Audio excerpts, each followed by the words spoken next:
Bitcoin is close to becoming worthless. Let's go.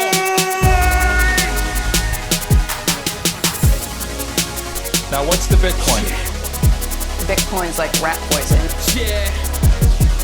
Oh, The greatest scam in history. let's get it. Bitcoin will go to fucking zero. Yeah.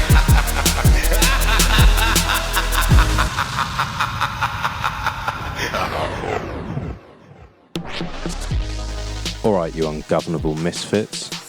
I'm your host, Max. Everybody knows that Bitcoin is useless, worthless, and doomed to fail. But what if everyone's wrong? What if it's the system that is doomed to fail? Join me as I speak to some of the brightest people in the space and slither to the deepest, darkest depths of the Bitcoin rabbit hole. In this episode of Bitcoin Monthly, I sit down with Brother Rabbit and Antimus. I had the pleasure of catching up with them in person at the Bitcoin Beach Retreat, which was absolutely incredible. I recorded this about a week ago. It was last Sunday, and it was just so good to do it in person. We sat in a field, sun shining, and got to talk about Bitcoin.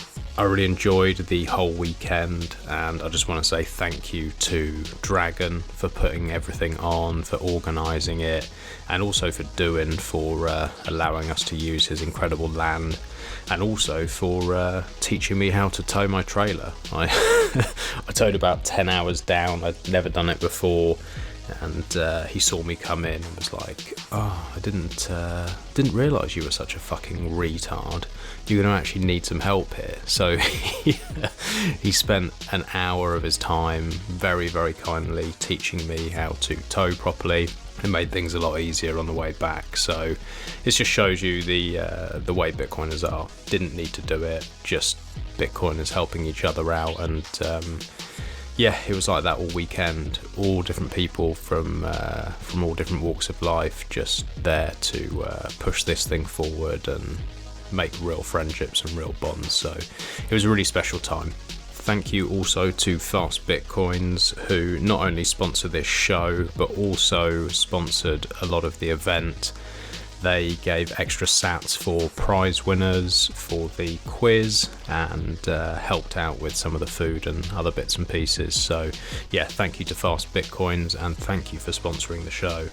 I really appreciate it, and for anybody who has not already checked them out, you can check them out at fastbitcoins.com. They have an incredible service and such a great team.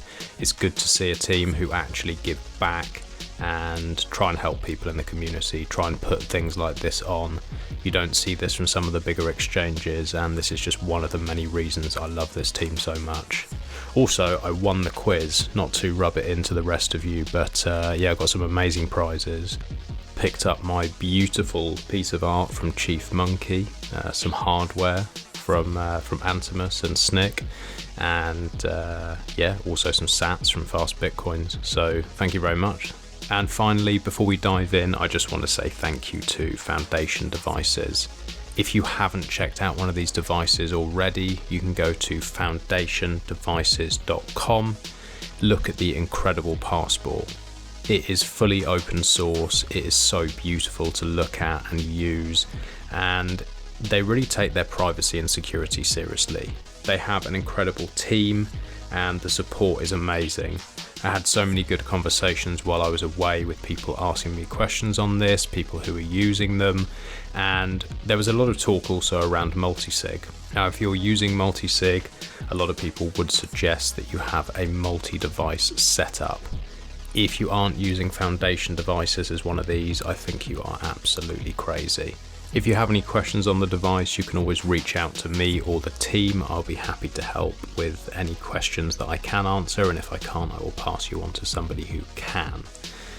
If you decide to go ahead and buy one of these, you can use the code BITBYBIT. That will give you $10 off your purchase.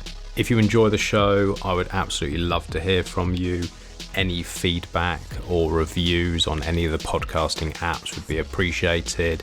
If you have friends or family that you think could benefit from the show, please do share it. Alternatively, if you have any news, any projects that you've come across that you think are particularly interesting, or just want to say hi, you can go to ungovernablemisfits.com. Enjoy the show.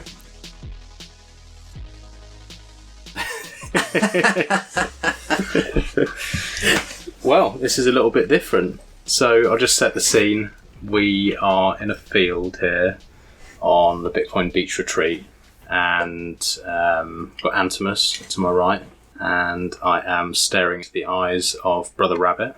And quite worryingly. Yeah, now replacing Q&A, because I think he's got a bit too big for his boots. He didn't want to come. He said, I don't want to be with the plebs anymore, and he's on to bigger, better things. So no Q&A this month, and we're just riffing.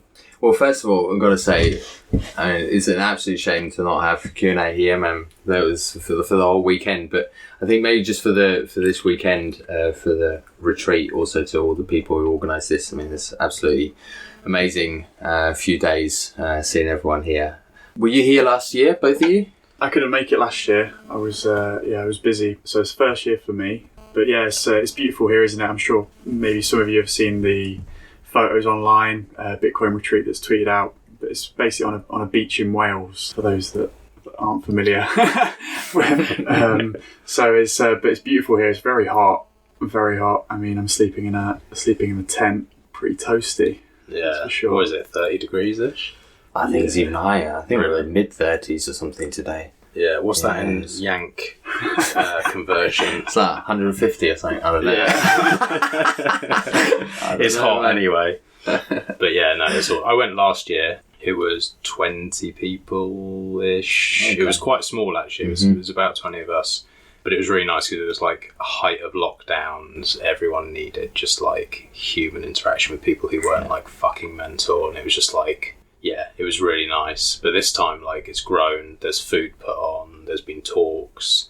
Dragon has put on a good show here. I think it's fucking awesome. Absolutely. Yeah, I mean, the whole bunch of talks and presentations now over the last few days have been really amazing. Just now, one with the setting up multi-sig with Blue Wallet. That was really nice. Neil, exactly. Yeah, did that from Unchained. That's cool. Getting everyone together with their phones out and setting up a multi-sig in groups of 3. That was cool. We had yesterday also a presentation of memorising seed phrases. That was one I was pretty sceptical about. I was like, what's this going to be about? But actually a pretty cool concept. I don't know exactly what the name of the Sheen is, he said. He did it with Super Fat Arrow, wasn't it? It was MTC and Super Fat Arrow. And yeah, what was it called? Something about like...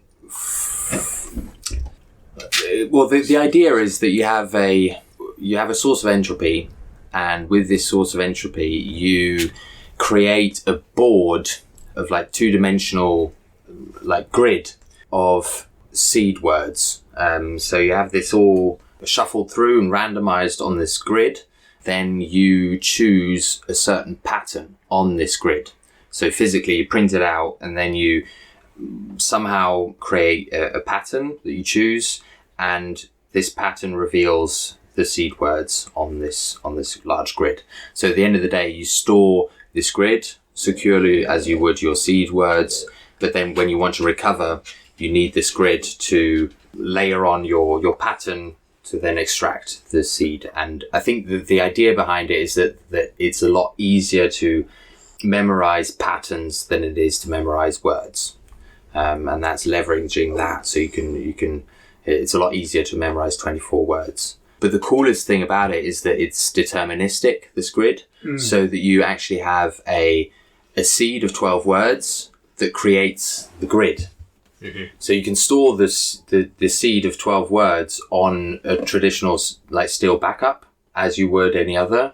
And then if you import those into the right software, you get the grid, and then you layer on your pattern, and then you get your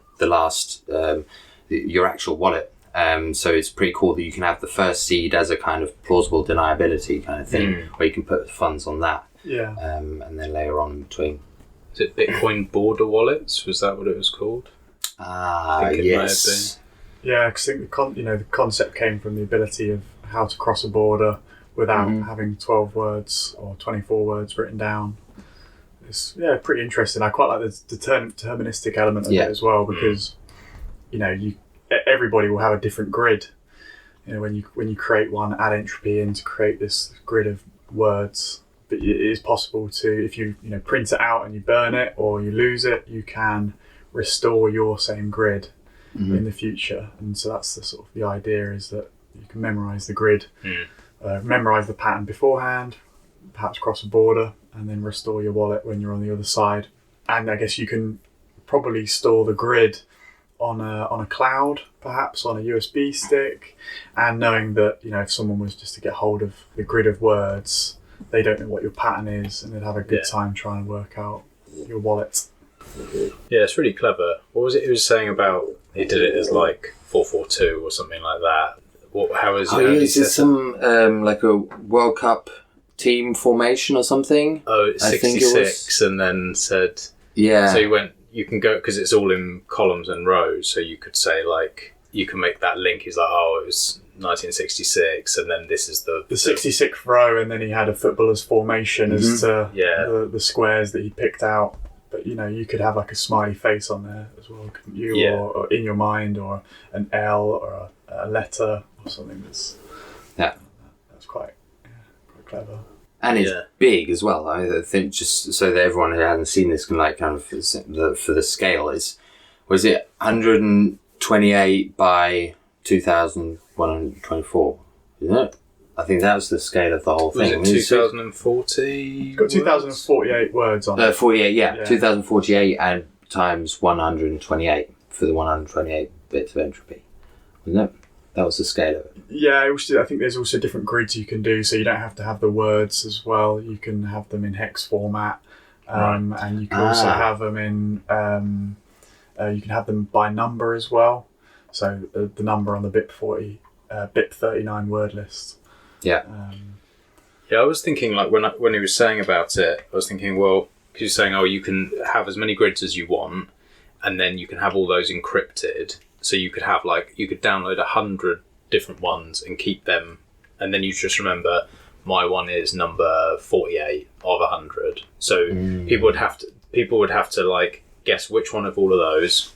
Then you can have your pattern, which you could keep separate. And I was thinking, you could remember it, but you could also have it on tracing paper or like a still plate or something like that, where when you overlay that over the grid, you're going to see it and remember it. So you could maybe that's something like you're doing with all your plates. If this catches on, then for example, they could have that and overlay it, and then they know, okay, right, that's where it is. Okay.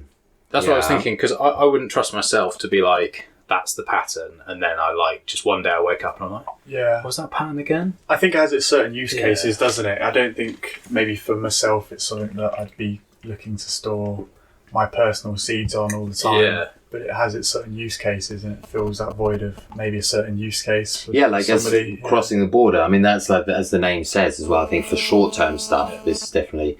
But otherwise, if you really want to do this long-term, you really have to be sure about the setup. Because I think what's really great about the concept is that the opportunities are kind of endless. You can make it as complicated as you want. They even talked about this gridception or something. They named it as Inception, with layers behind layers. Because it's deterministic, you can say, okay, I've got a 12-word seed. This creates a grid where I have a pattern where I get another 12 words. And that deterministically creates another grid, and so on and so on and so on. So you could do 20, 30 grids behind each other until you actually get to the last one. Or on their way, you could have multiple accounts.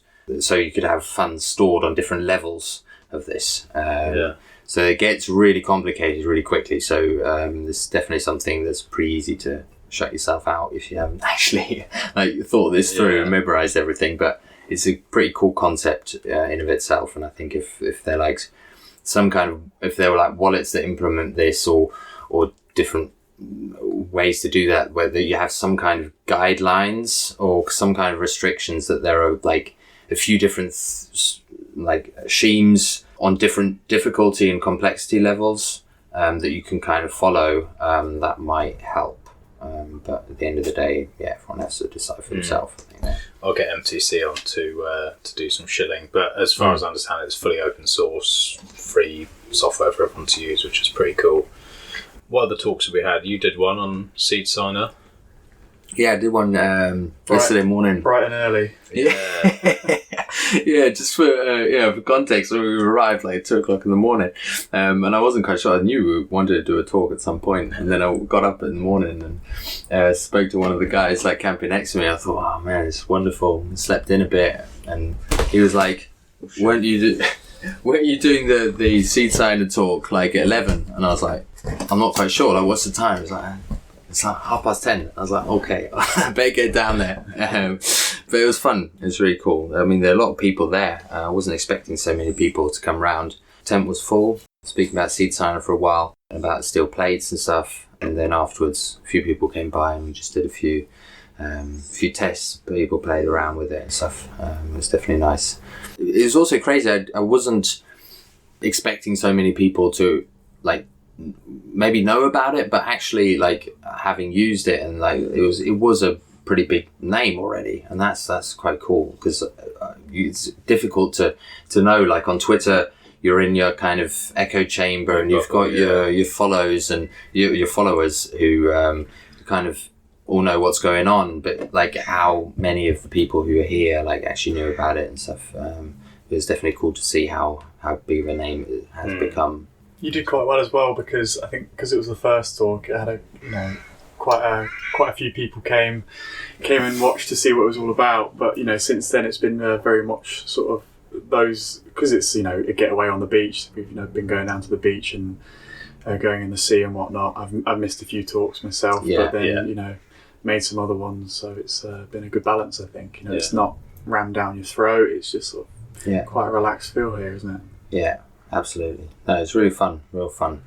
But going down to the beach, man, I mean, this is absolutely beautiful. Yeah. Man, I haven't been at the beach for like ages, and it's just like so refreshing. I mean, not just like physically going in, but just like being there, and the atmosphere and the wind and the air. You go for a swim? Yeah, man. It's a bit nippy. I've not gone in yet. Really? No, I've not been in yet. How are you surviving, man? Yeah, I did last year. Temperatures. I did last year, and I like wore it as a badge of honour. I was going around telling everyone, I was like, I went for a swim in the sea in North Wales. That must have been cold. Yeah, it was, but I'm pretty tough. But this year I was like... But last year it wasn't as hot, was it? So, I mean, this year it's probably easier. Yeah. That's true. Easier. That's true. That's why I haven't done it. It needs more of a challenge.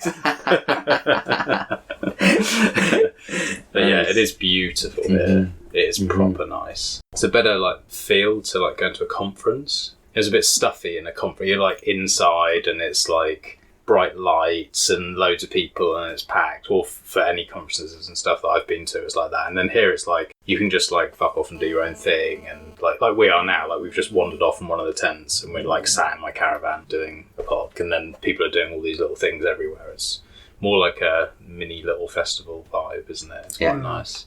Yeah. You've got those that brought their kids with them as well. Yeah. Kids running around playing together. There's a few dogs. Yeah, a few dogs. Had a dog show last night. That was nice. Yeah. The kids were very keen to dox Rabbit. They're asking, how old are you? What's your real name? Yeah. What's your... Yeah, got that. He was like, fucking little fed. I won't say this. I was wearing a cap on it with the FGC9, which is the 3D printed gun on the cap, and one of the kids came up to me and asked me why have I got a glue gun on my hat? And then so I arts and crafts. It's arts and crafts, yeah. But no, it's been lovely. It's been lovely. So we're sort of staying till we're recording this on the Sunday, staying till tomorrow, which is quite nice. I think last year it was a bit of a shorter trip, but at least we get the Sunday and have a fire on the beach, which would be nice. Yeah, and then all travelling back, all over the place. Very, very nice. I think next year. I wonder if it will be bigger next year, because it went from 20 people to 100. It'll probably be bigger again. And there's space enough. I mean, this could be big. I hope it doesn't like lose its vibe at some point. Oh, man. I wonder whether that was picked up. Probably There's was. always a snort in every single. It doesn't matter where you are, man. It follows you around. It's quite nice that you get to see him because, like, every time we record, you're always like, "Oh, I can hear your dog like in the background, like snorting away."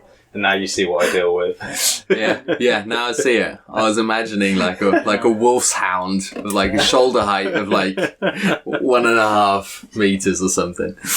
Oh man. He's been playing with the other dogs, hasn't he, as well? Yeah, absolutely loving life. Yeah. Causing carnage. What was the other talks we've had? I'm trying to think. There was one on anthropology. I missed most of that. Last night, yeah. What else have we had? There's one coming up, I think, about the Blockstream satellite. Oh, yeah. That's going to be quite cool. I don't know if that's going to work because I said to Dragon earlier, I said, "Oh, how's the setup going?" He goes, "I've got no fucking clue how it works." Is he holding the talk? Yeah, He's doing it? yeah. And I was like, but you're doing it. And he was like, yeah, but I'm just going to stand around lots of smart people and then scratch my head and hope they fix it.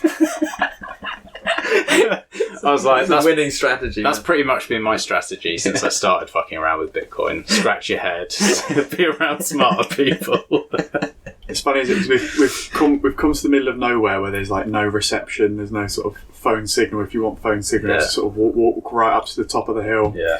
They have kindly put on an internet router for us, so everyone sort of comes back to the tent to check their socials, so to speak, and then goes back off. But it's been quite nice to get away from that already, isn't it? It has actually. Yeah. I haven't really been on anything since I got here. Just like got to enjoy. I put a show out yesterday just because I was so overdue. But other than that, I've just enjoyed it. And then meeting like Nims who I've chatted to for ages and like not met. And then it's like it's so nice. Like I've chatted to we've obviously met Rabbit, but like it's the first time you guys met. Yeah, it's the first time we met, and I was like, this is so like fucking surreal because we crazy. chat all the time. And there's a few others who I won't say names, but a few others where I was like, oh fucking hell, like I chat to you like, all the time.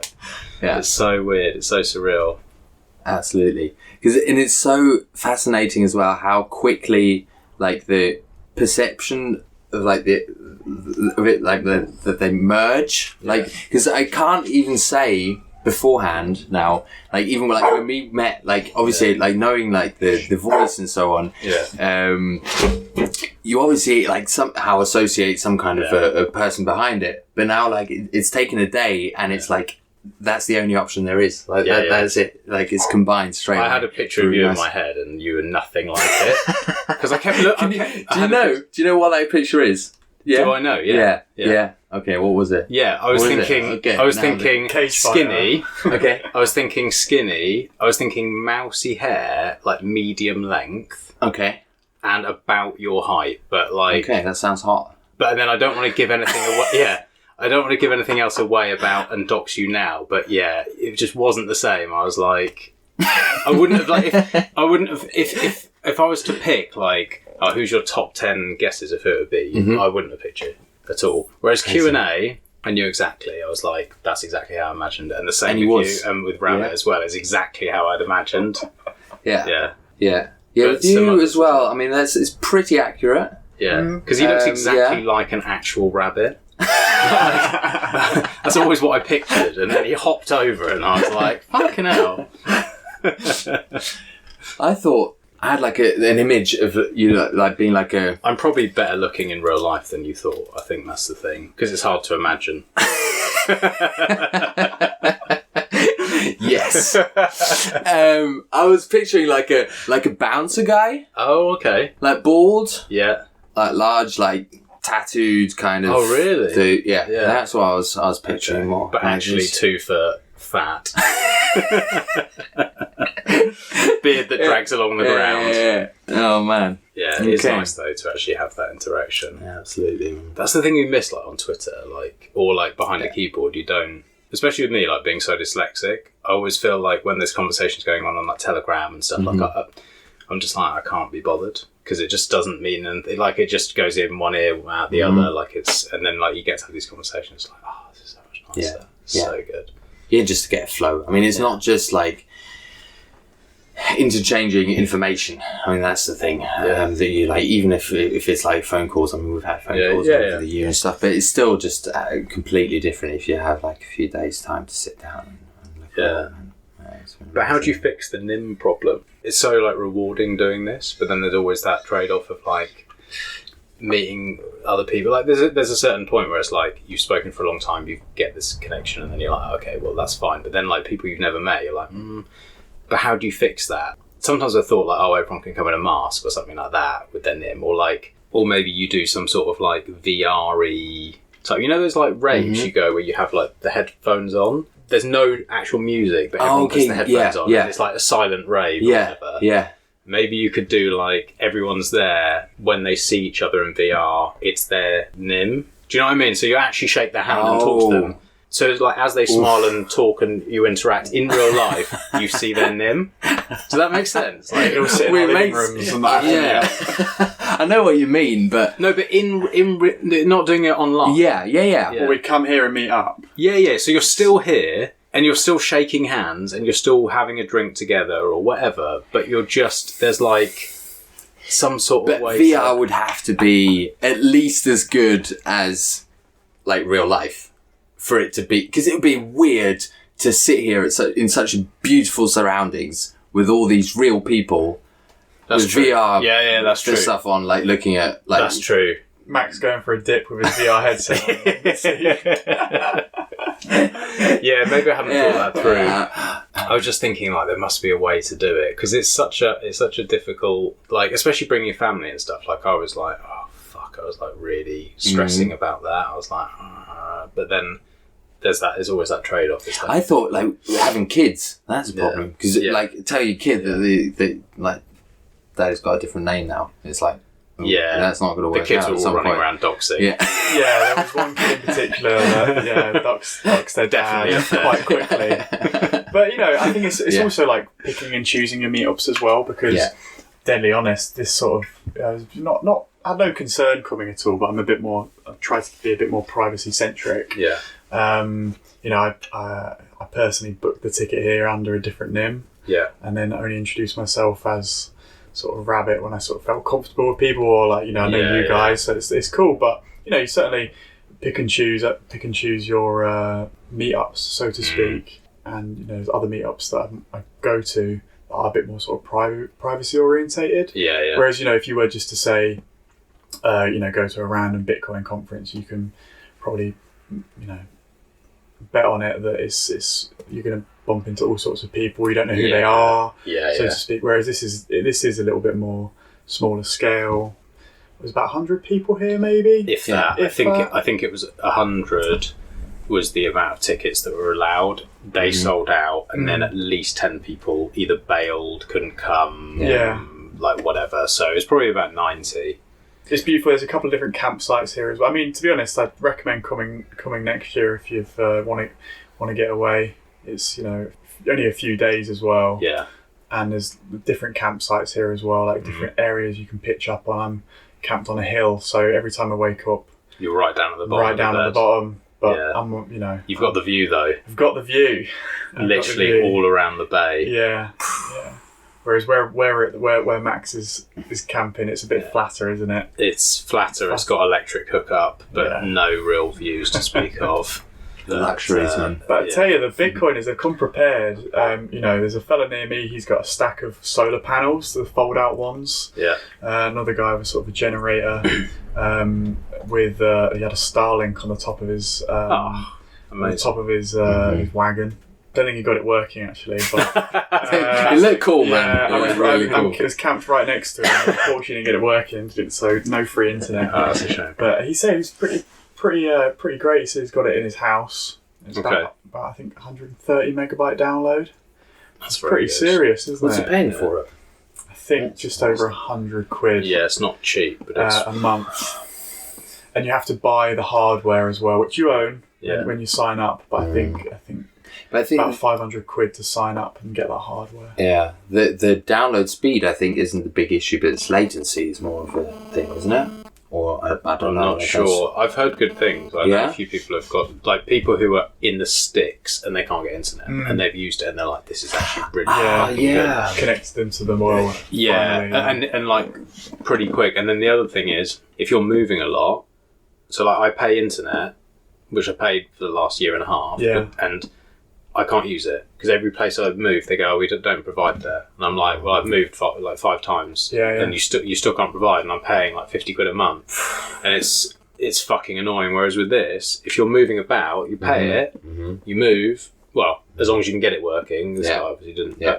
But, so it's pretty good for that sort of stuff. Like, I think it's reasonable. I think it's like more for like rural areas, like where you're out and the population density isn't very high. Because I think like in I mean, obviously there are not too many people using it at the moment, but still I think in like big cities it isn't too good because I mean you're sharing it with a lot of others as well, and like out, especially if you're out. I mean that's where the big benefits come in. So it's great to see that one out there. New sponsor. Yeah, maybe. We're just shilling away. Yeah.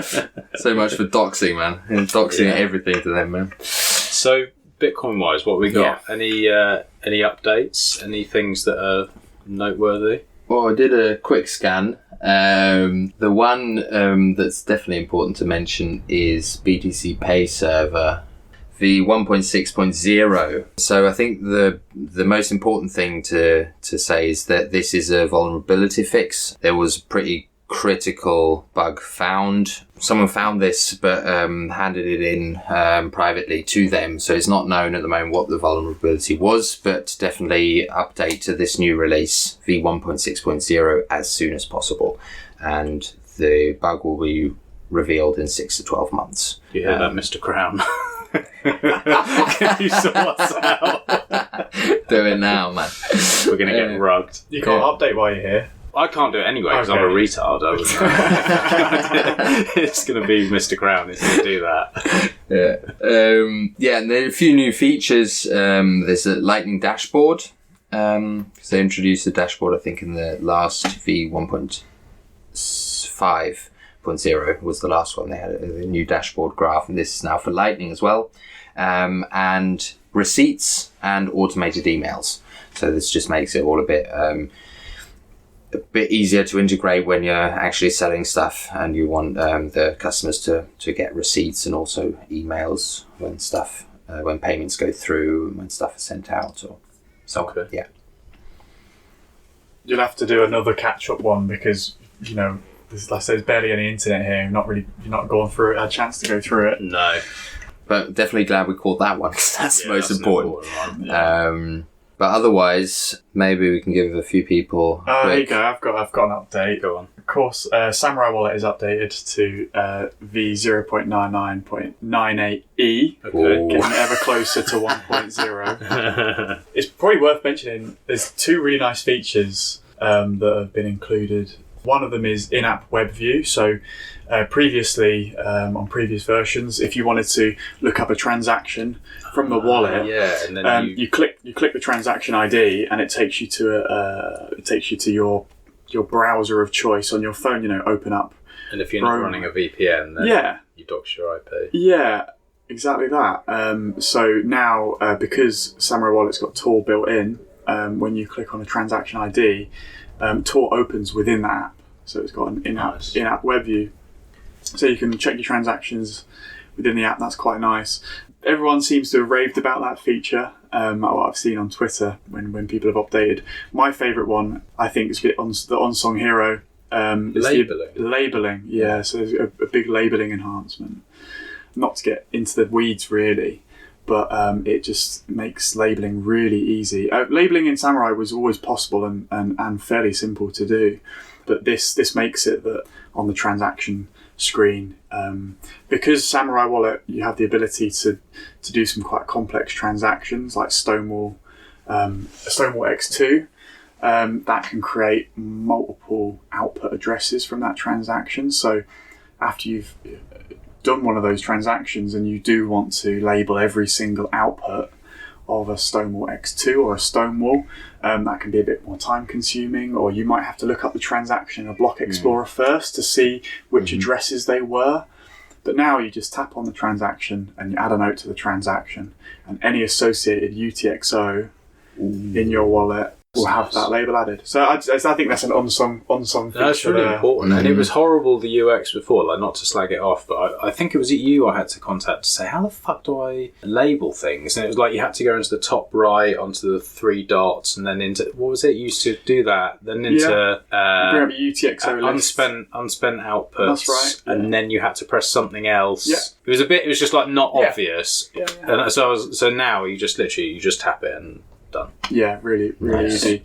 And also sort of a bit of bug fix on the encrypted backup as well, that's been included on that. So I think there's been users report to date that their encrypted backup isn't saving every time, which is important when you're making, adding labels to UTXOs, that if you need to restore in the future, you want those labels to be included. Yeah, for sure. So there's been a bug fix on that, which continues to ensure that your backup is being saved properly. Nice. It's encrypted.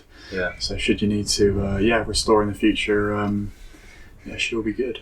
And about this, like the Block Explorer or that viewing a transaction, is it now possible to actually put in your own like URL for a Block Explorer? Do you know? No, I don't think so. Not at the moment. That would be nice. Yes. If you could nice. say put in your own. I guess if you can run mempool on your own node, can't you? Exactly. Yeah. That's quite cool. Maybe you should make a pull request. Yes, please. Yeah, because that was one thing that was literally one of the only things that always it was always in the back of my mind when I was recommending the wallet, because I always thought at the beginning that it was so often that I just clicked on one of these transactions just by accident. You're just scrolling or something and you just tap to stop the scrolling and boom, and suddenly it opens up and okay, I've already sent a request out to the server. And you're like, this is supposed to be a privacy wallet. These are small things that are actually not too hard to mitigate against, that this doesn't happen by shoot yourself chance. In the foot. Exactly. I've done it. Definitely done it. Is it OXT it goes out to? Yeah. That's correct. Yeah. And obviously it's a great addition now that it goes out via Tor. Yeah. So now you don't have the problem of doxing your IP, but still there are people who host themselves and just don't want to query someone else's service. And I mean, that's one of the basis for Bitcoin, in general. And it can't be too hard, I guess, to just implement a field in the settings just to say an alternative Block Explorer to open that up. I think that sounds like a pull request to me. Yeah, It sounds like a winner. It's something I use as well. Yeah, it does sound good. Because we all run our own nodes, and you've got your own mempool explorer, looking up transactions on your own Block Explorer. So, do you have a Block Explorer on Ronin Dojo? So Ronin has the ability to have 2 different Block Explorers. It comes default, because Ronin Dojo packages in Dojo, which is Dojo's released by Samurai Wallet. Ronin Dojo takes that and adds in some nice UI. Mm-hmm. So when if you run a Dojo for whatever node implementation, you do have built-in RPC Explorer. Okay. It's sort of like, I think more of like, I'd say more the OG Explorer. It's been around for a lot longer than most. That's one possibility. And the other option on Ronin is you can install mempool as well. Mm-hmm. So you get your own .onion address that you can navigate to on Tor. What I like about that is that you can bookmark it on your mobile phone, which is quite nice. So you can open up your Tor browser on your mobile app and access it that way, should you need to. Yeah. But then it would be even easier to just set that as a default. As soon as you hook up your wallet to a Dojo, automatically use the member or the Block Explorer. Exactly. Because then you don't even have to ask, and maybe then in the set. I mean, if you're not using your node, and everyone use your own node, definitely. But just that's automatically built in, and then maybe that would be even nicer to have an additional field if you do want to use a separate one. If you have multiple nodes and you want to use something else that's faster or whatever. But to have that, that's so often a talking point, especially with the privacy wallets, is that defaults matter, and it's so important to not give the user or to guide the user, and at the same time giving optionality, but that actually the defaults are really important to not trip people up, and this would be an easy one in my opinion. No, I think you're right. What percentage of people are running VPNs on their phones when using it? I don't know. I don't know what percentage of people do it. Like, even with me, I run it. Sometimes it just doesn't fucking work. Mulvad is supposed to be good and like, yeah, okay, you can pay with Bitcoin and stuff. But sometimes I'm just like, nothing's loading. And then I'll like switch location, nothing's loading. And sometimes I just go, oh, fucking hell, I need to use it now. So I'll switch it off. And then you can forget. Yeah. So even if you do run it, you forget. And then you're like, oh, no, I made a mistake. Yeah. Absolutely. So it's easy enough. Even if you do run one, it's easy enough. I've not had too much bad experience with VPNs. It was only recently that I was running a VPN on my router, and I was away from home for a weekend. And at the moment, I'm experimenting with running a VPN on your router, home router, and I had my nodes going through that VPN. Yeah. So when I was away from my home for the weekend, and I was wanted to spend Bitcoin, I couldn't because it wasn't that my node went down, it was that my VPN on my router had gone down. So there's another thing there. Now I could have done a bit, again, it's more of a technical setup, but you can set up like a WireGuard server, so I'd be able to access my home internet while I'm away, and I could have then reset it. But when you take these things into your own hands, you become the one that's got to troubleshoot. So I've learnt my lesson. I'm gonna have to take that away. But I've never really had much bad experience with VPNs personally. do you have any advice on ones you think are particularly good?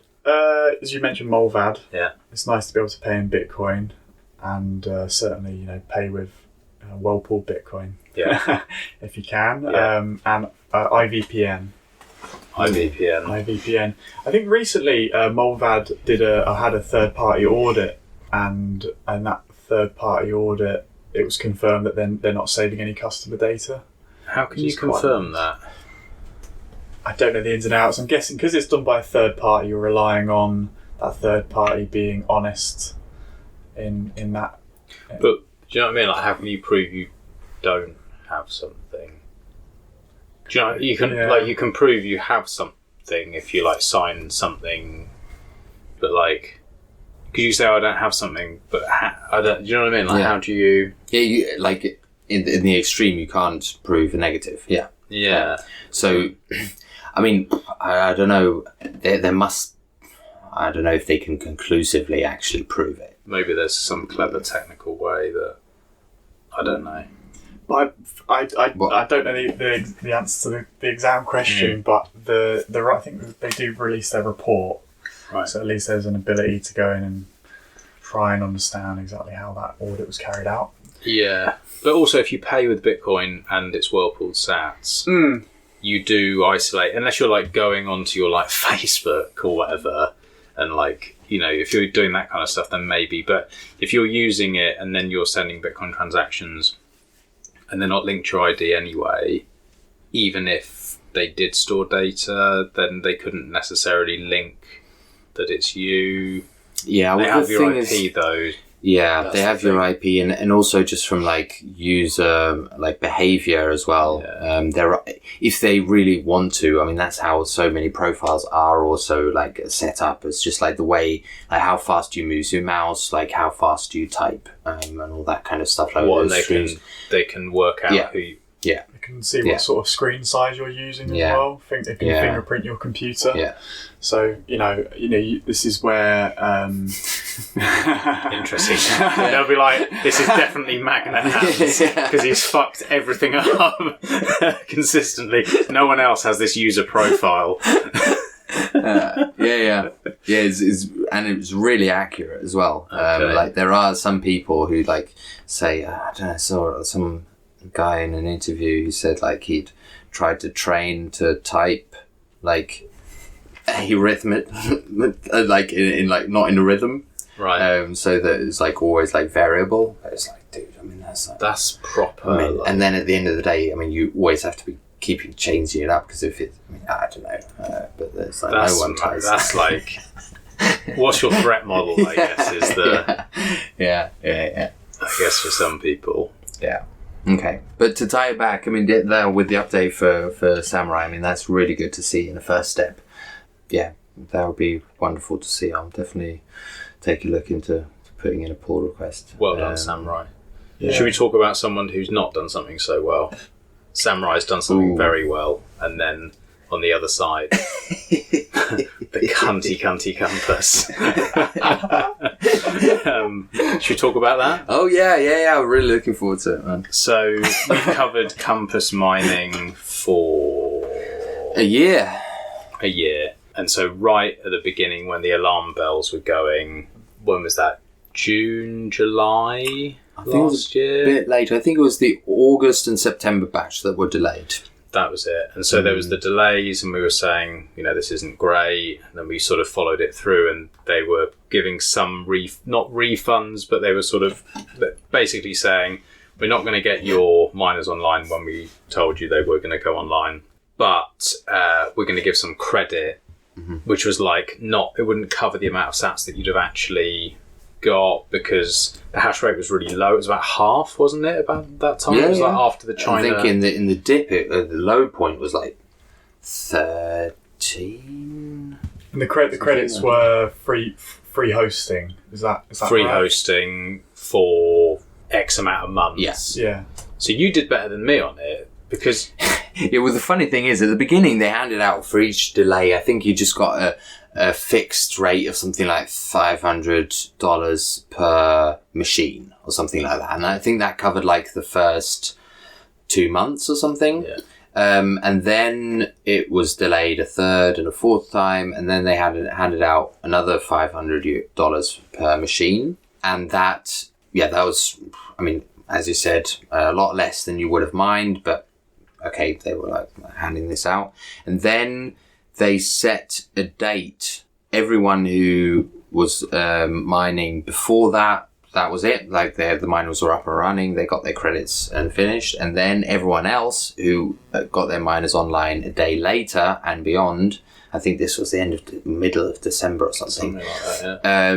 Got an entire year free hosting for each miner. Yeah. So I think we were both on the cliff on either side of that date. Yeah, so I didn't get the extra year. And I remember reaching out to them and saying, listen, like, you've delayed me like 4 months. And every time it was, we reported on all this, but it was like, it's going to be on next month. It's going to be a month late. Okay, and then it gets the next month. Yeah, it's going to be on tomorrow. Oh, no, not really. It's going to be another month. And then it gets to the end of that month, not another month. And then mine finally went online. And I was like, oh, I've heard from everyone else they're getting this year free, which, still wouldn't cover the loss, but like it'd be pretty good. But I haven't got it in my dashboard. Oh, no, you don't get that. Oh, why the fuck don't I get that? Oh, because you actually went on within this date. So you were actually only delayed like 4 months, whereas these people were delayed 4 months in 1 week. And so you don't get it. I was like, you dirty bastards. Like, that's... And so I won't be alone in that. Again, like, if you go back and check the tapes, we've had many fuck you Whit Gibbs moments. That is a line that's been repeated in most episodes. More than we can count. And he's now stepped down. So that's the CEO. He stepped down, and the CFO as well. Also stepped down. Not looking good. So that's not generally good sign. No. Not normally what you want to see. We've had our problems. Everyone in Russia has basically had their miners seized. And then what are the updates with it? Like, where are we at now? I saw something about them using a third-party hosting facility. I don't know the ins and outs of it. I've seen it, I think, through Twitter, really. That this hosting facility for I've not followed it in detail, but from what I'm led to believe, allegations are that Compass haven't paid I heard the that. money. So I think what that's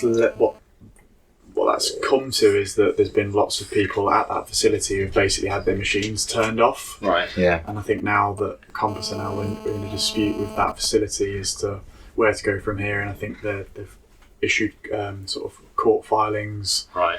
to try and solve that one. Yeah, You boys heard that? Yeah, there's been a lot of conflicting information going round, and I mean, everyone can make up their own mind on what they believe and what they don't believe, but the most, or the two sides of the argument are, or let's start on a bit earlier, generally they only use like third-party hosting services, so that's like their deal from the beginning. I think they have been working on setting up their own facilities, but I don't know if they're even running by now. So basically all of it is in third-party contracted hosting facilities, and this one provider has, I think, is about 5% of their total hash rate. So it's not like that all Compass customers are affected by this. It is a smaller group, but obviously still not desirable. But the statement that it came out, this company that was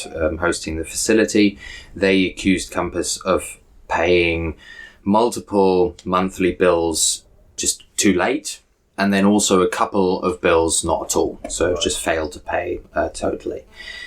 And Compass then didn't put out a statement saying, we can't really say anything because we've filed charges against them, so we're advised by our lawyers to not say anything.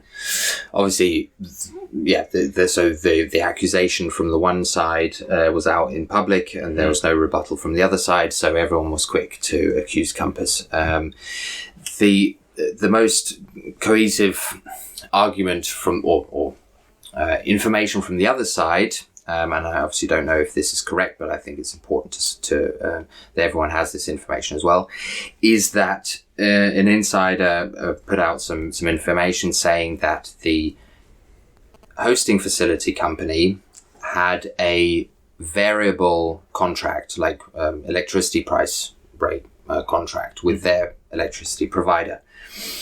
And they'd given Compass a fixed rate. And now, obviously, over the last year, with all the with everything going on, prices have gone through the roof, and so this hosting facility company wasn't able to pay their costs. So they charged Compass more than was agreed in the contract, right. And so Compass said, "We won't pay that." And that is why this other company put out the statement saying that they're not fulfilling their duties. And that's why Compass then sued them, saying, you want more than is stated in the contract.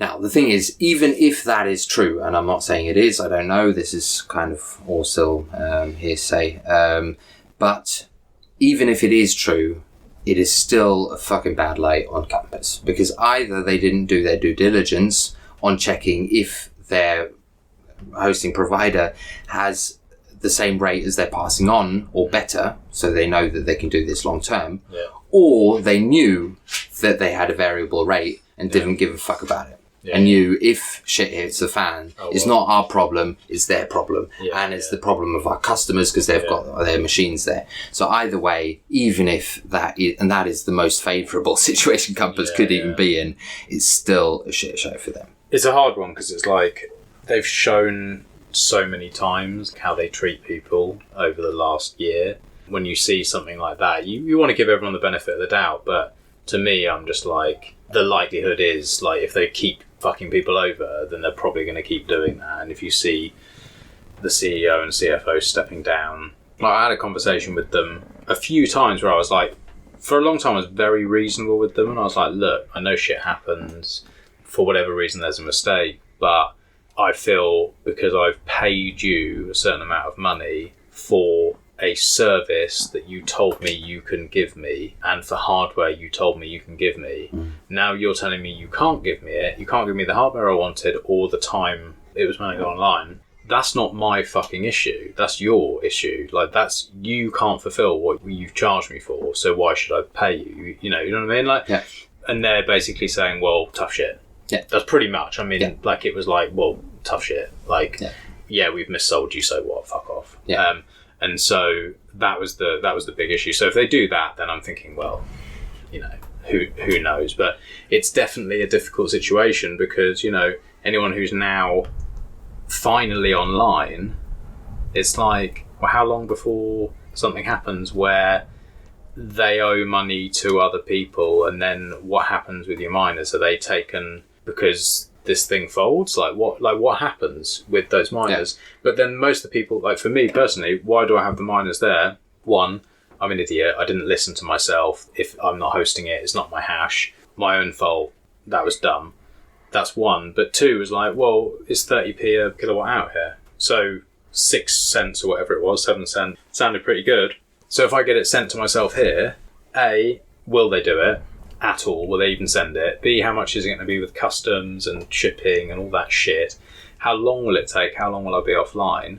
And then will I even get it at all, or will they just completely fuck me? So, and then where will I plug it in? Because I've got nowhere to plug it in. I paid so much money. So you're almost forced into the situation where you're like, I just have to wait until my miner gets fucking taken, probably. But what else do I do? Yeah. And how many people are in that situation? And hope there's no issues with the facility it's in. Yeah. Exactly. It's on multiple fronts, isn't it? Yeah. Well done, Compass. Well, they've just got rid of 15% of their staff. Okay. And I think the rest of their staff have taken pay cuts as well. Okay. So obviously something's rumbling. Yeah. Well, so we can't say definitely what's happening, but it doesn't seem good. I would say probably if you're in the US and you have hosting with them, maybe fucking try and take those machines back. Or if you're somewhere that has reasonable power, probably think about taking them back. But then you've got this thing where like the machines are half the value they were a few months ago. So if you can't host them yourself and you try and sell them... Yeah. I mean, there are a few ways you can play this. I mean, you can either say, I'll just let it run out and take the risk of something happening to Compass itself that they just can't give you back the miners. You could try and find someone to sell it to, then just have it delivered to you and sell it to whoever wants to do that, like via Twitter or someone you know personally, because that way you're not giving Compass a cut in the sale, and you don't have to dox yourself. because they make you do that. Exactly. If you want to sell via their marketplace, you have to dox yourself. So that's something everyone should try to avoid. Other than if you've already doxed yourself, then you might as well do that as well.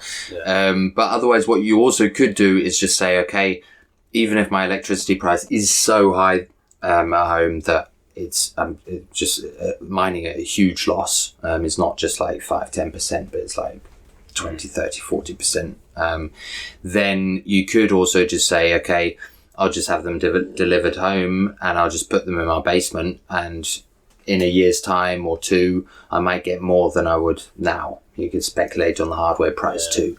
Those are all obviously variables, and it depends on what your situation is like. The one thing I can say, I mean, obviously, if you're in the US, I think it's a no-brainer because you don't have problems with shipping, with customs, and also electricity is pretty cheap comparatively.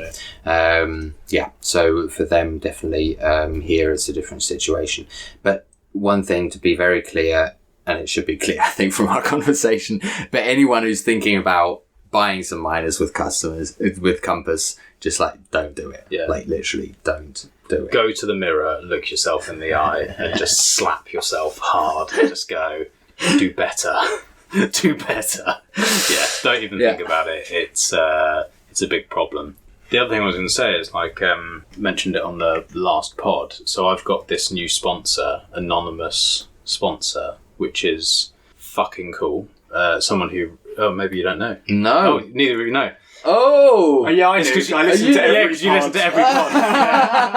Yeah. They just, sorry mate, yeah. I've not heard that That's one. okay. Congratulations. Yeah, so anonymous sponsor Tell us about that. reached out to me by email and just said, in short, I like the show.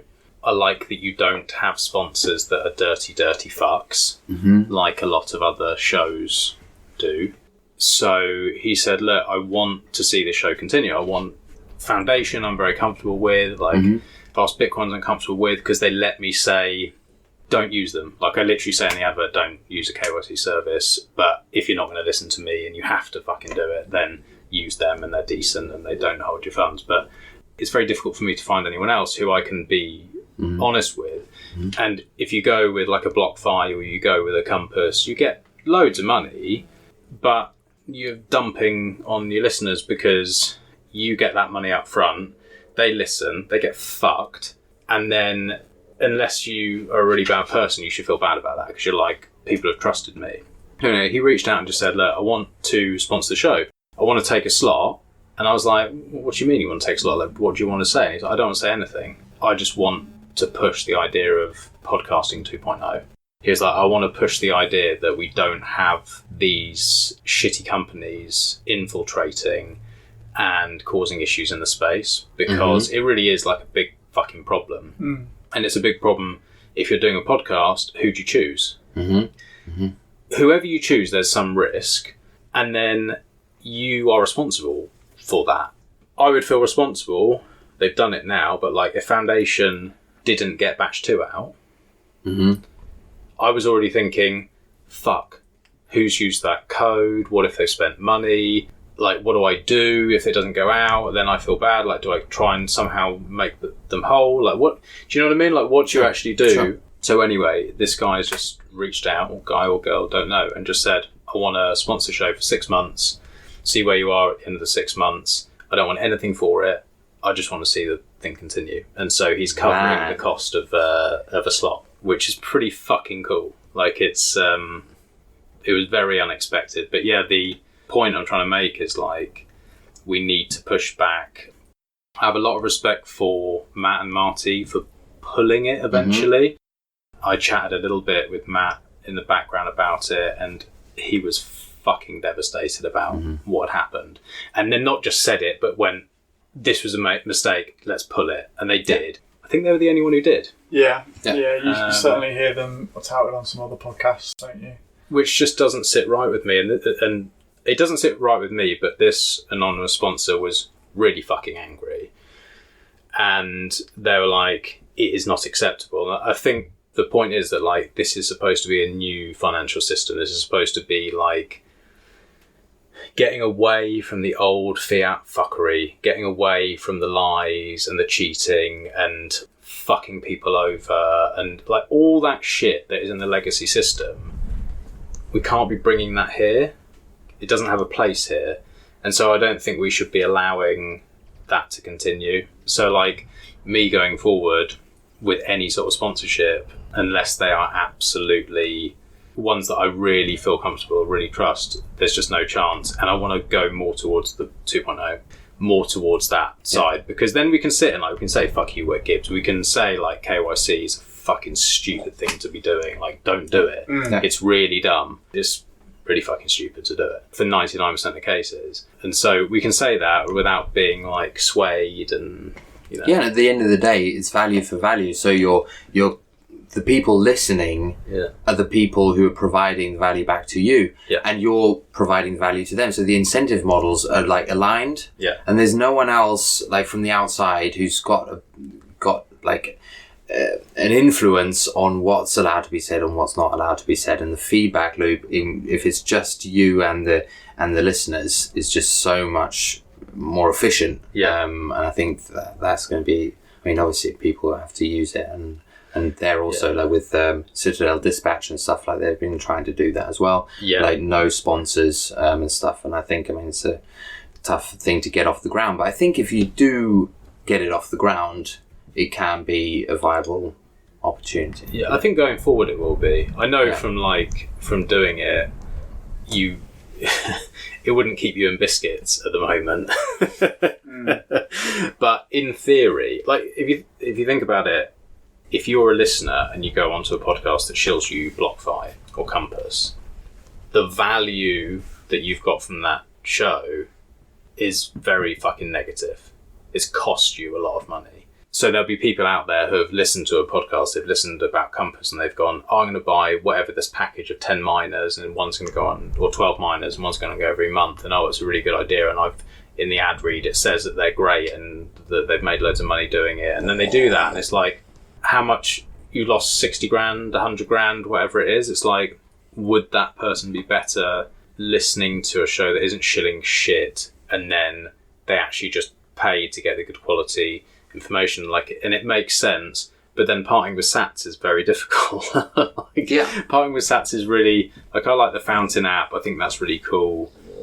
There's still things to be worked out. Like it's not perfect yet, but it's pretty good.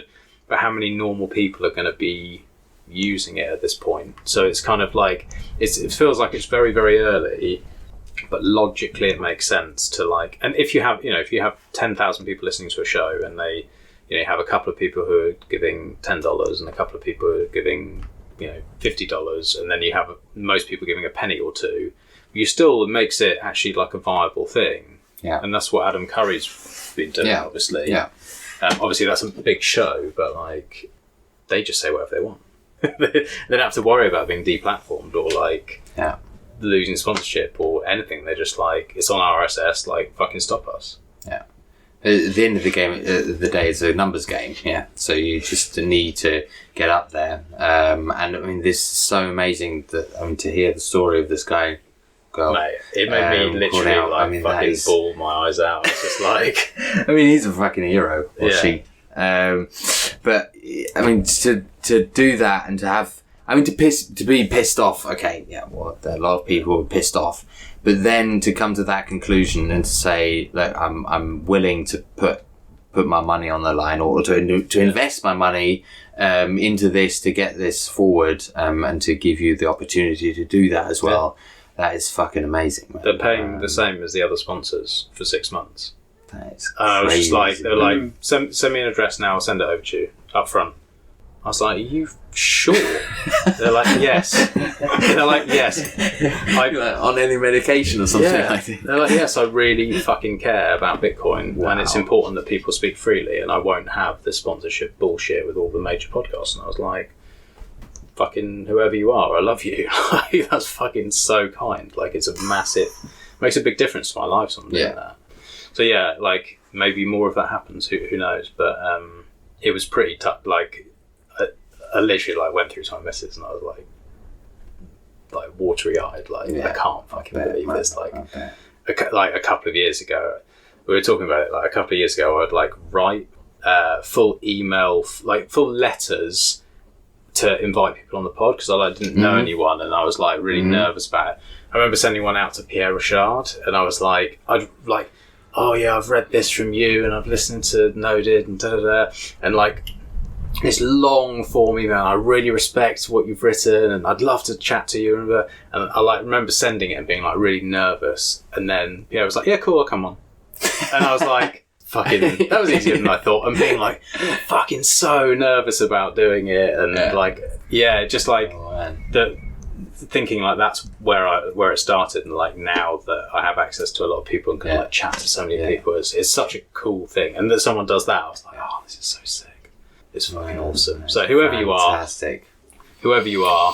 pretty cool. Cheers to you, man. Yeah.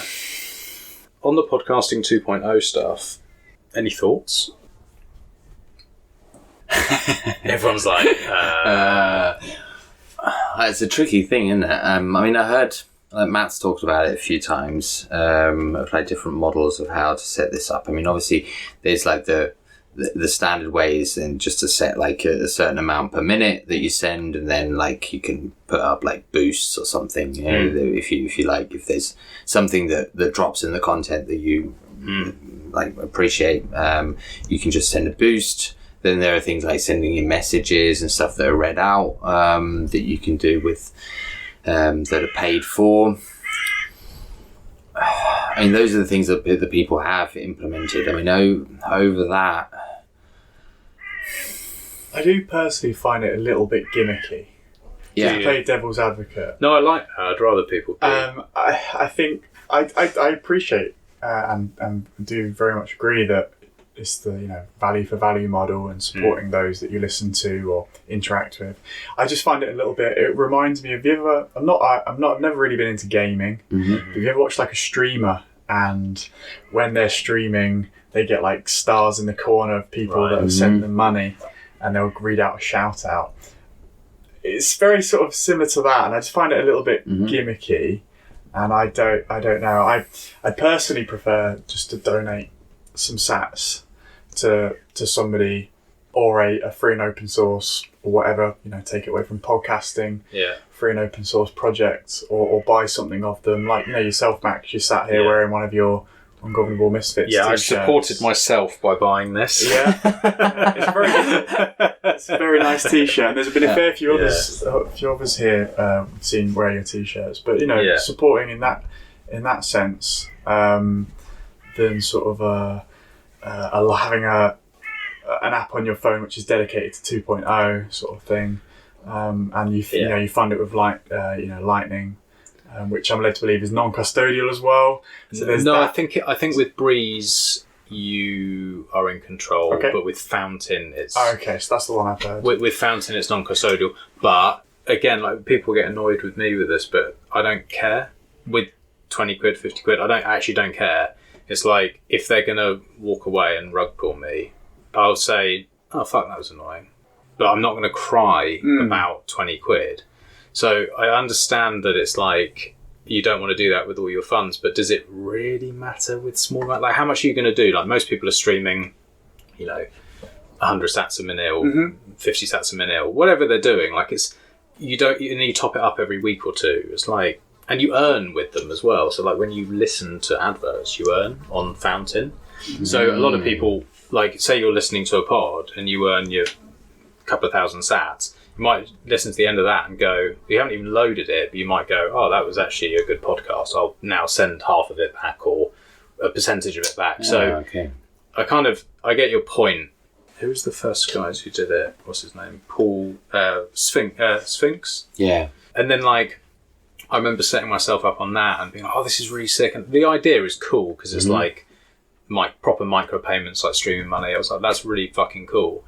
And then, like, I played around with it and set myself up, and then I had the wallet, and then the app kept breaking, and then Paul was trying to help me with it, and someone else was trying to help me. It wouldn't fucking work. And I was like, and then I just couldn't access it anymore. I was like, I've just lost the funds.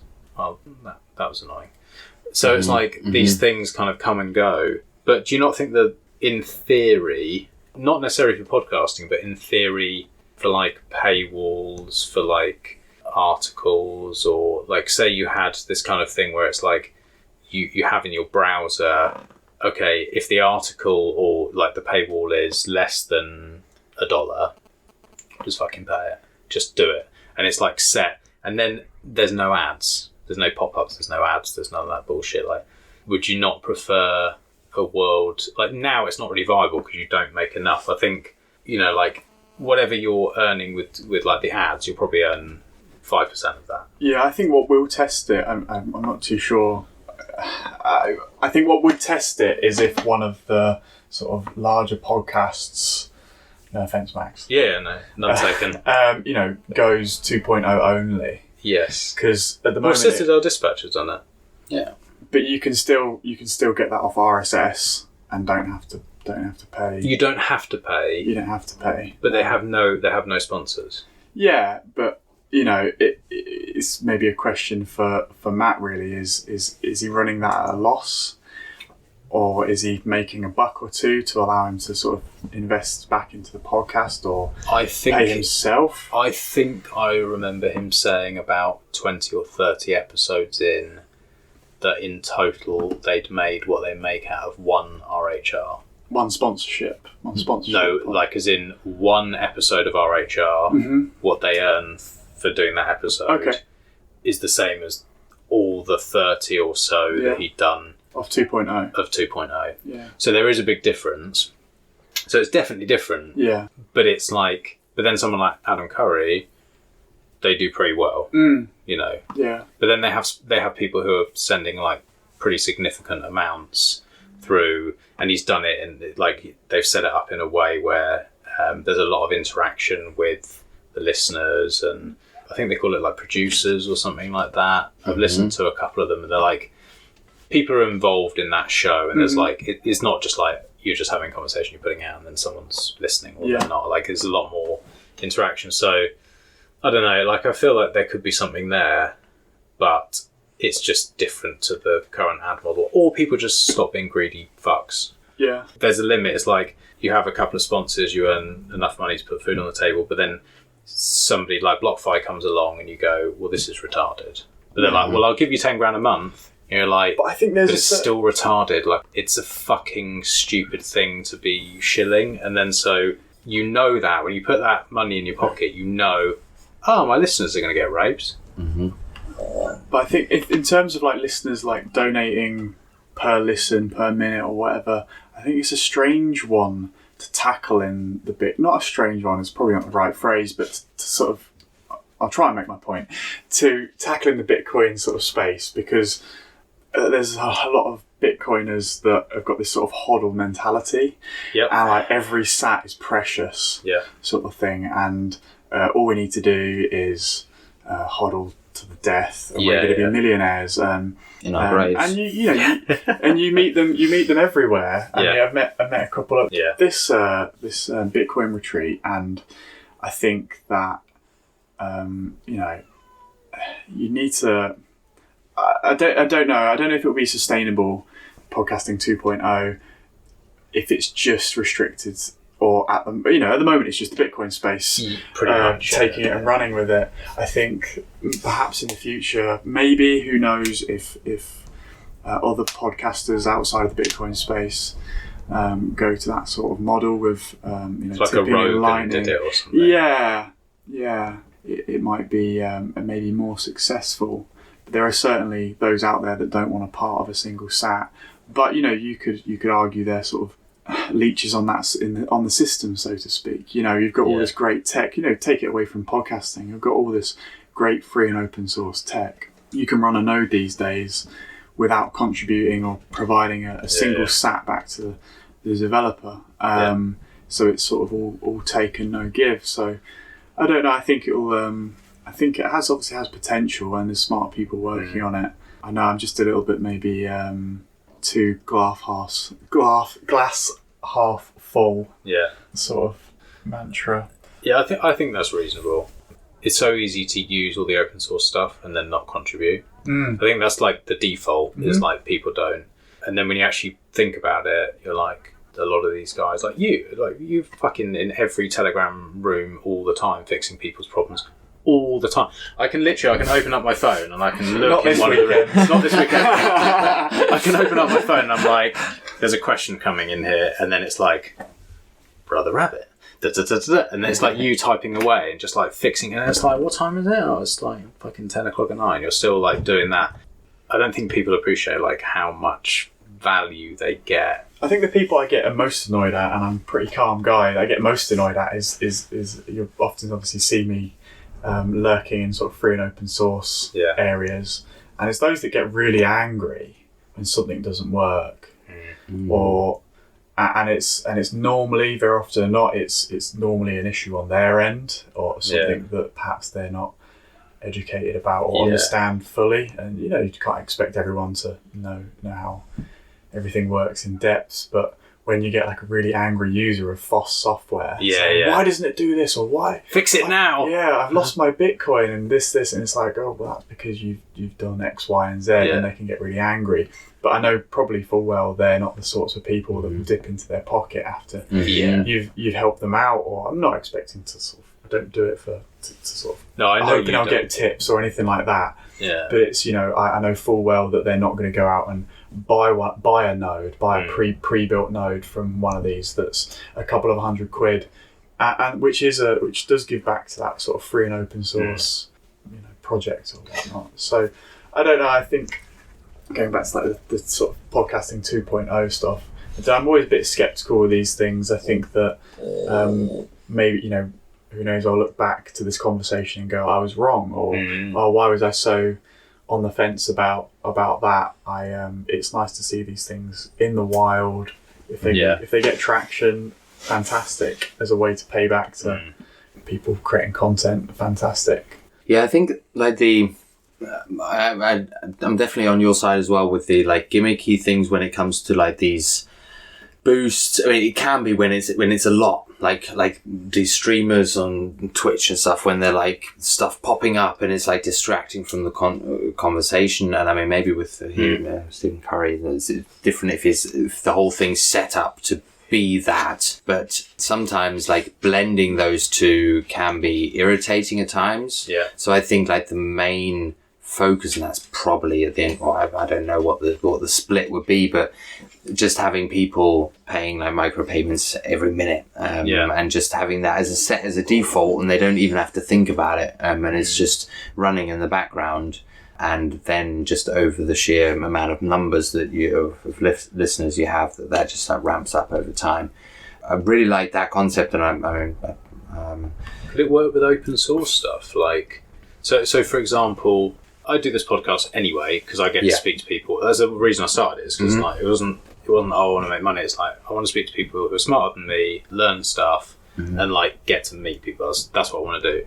So I start that. So it's not really a problem. Whatever happens, I'll just keep doing it. But for open source devs, like a lot of these guys are fucking gifted. They can go and get big money going and working with another company, but they choose not to so they can work on Bitcoin.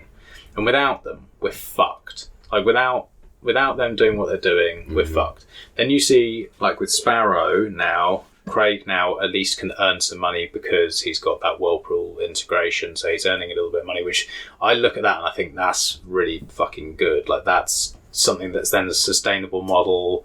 He can make some money, but there's a lot of ones, or like Ronin Dojo, they're selling Tantos, that brings some money in. I think they do like now paid.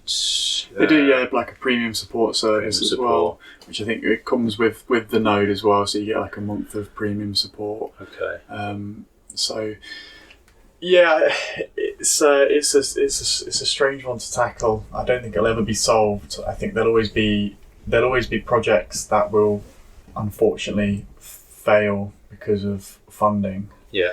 But you know, most of the guys doing the interesting stuff are the guys that do it in their spare time. Yeah. I think if you're doing it full time, I sometimes think that that's maybe when incentives maybe get skewed as well. Right. So I don't know. Could you do it that, like, say for example, you run Ronin Dojo and you're running it on a Raspberry Pi or a Rock Pro or whatever?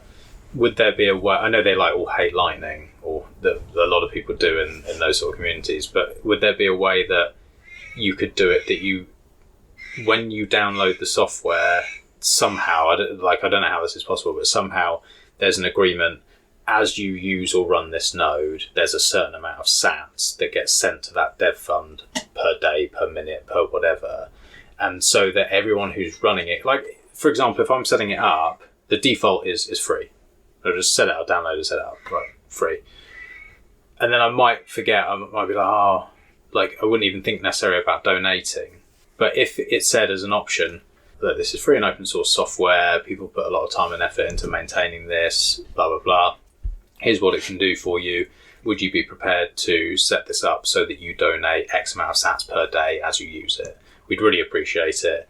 And if it was like easy and it was like, yes, I'll be happy, or no, I'll not be happy with that, but I'll do half, or no, I'm just going to be a stingy fuck. Like, they're the options. Then I'd probably do it. Yeah, the onus is always on the user, isn't it? And if you bake it into the system where it takes sats off you, someone, because it's free and open source, will probably fork it so it's free.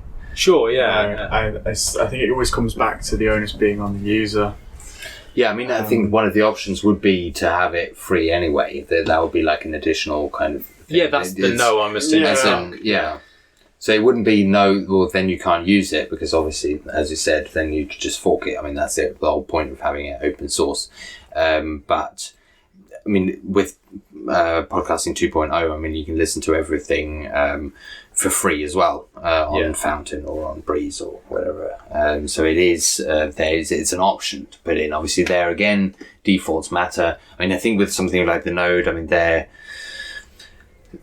mean, you have to load it up. You have to have it like integrated, set up there. I mean, it does kind of, or even just bake it. Even if it's not Lightning, I'm downloading this. Then a pop-up comes up. Will you send us $5 worth, or like, will you send us like a certain amount, like a small, just something? Because it's not an obvious. It doesn't pop up, and I'm starting to think like, yeah, they're not doing it for the money, but they need to survive. And then you need Samurai and Dojo and these kind of guys. You need them to be around, because if they're not, we're so fucked.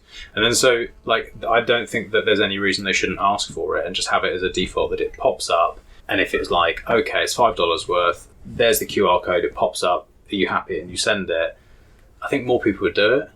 Because you've got to go to the donate page, it's like, it's just like that extra step. So if you just bake it in, that's why like the 2.0 stuff works, because it's like you set it to a sat per minute, you do it, and you just listen, and in the background you're just doing, you're not even thinking about it, and that's sort of maybe half the battle, is just like making it easy. I think it's somewhat easy enough as it is. Do you? Yeah, I think it's just about that people parting with their sats to pay for the things they're interested or value. I think it can obviously be added in. Yeah. Obviously, Bitcoin's a push system, so you'd have to initiate that sort of donation. But I think it comes down to people wanting to part with their precious sats, which it annoys me now.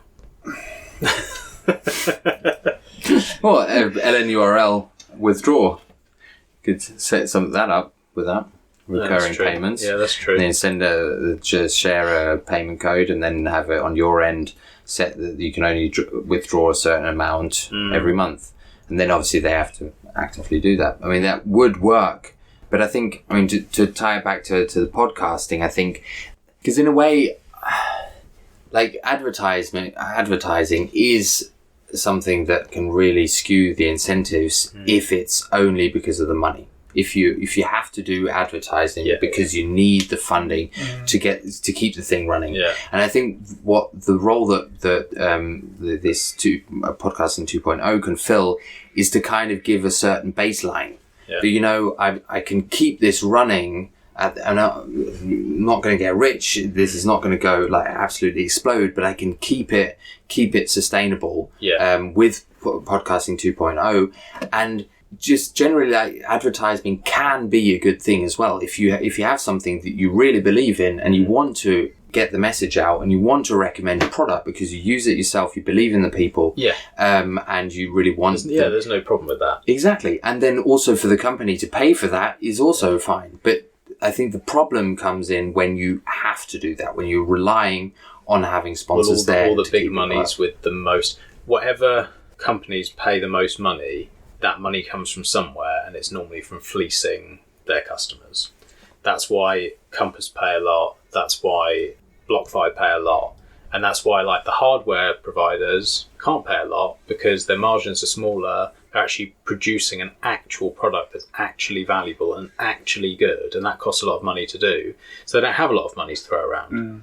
So if it's always that way. It's like if you want Foundation or Cold Card or you guys like making hardware, you want someone like that. It's like, how big are your margins? Not that big.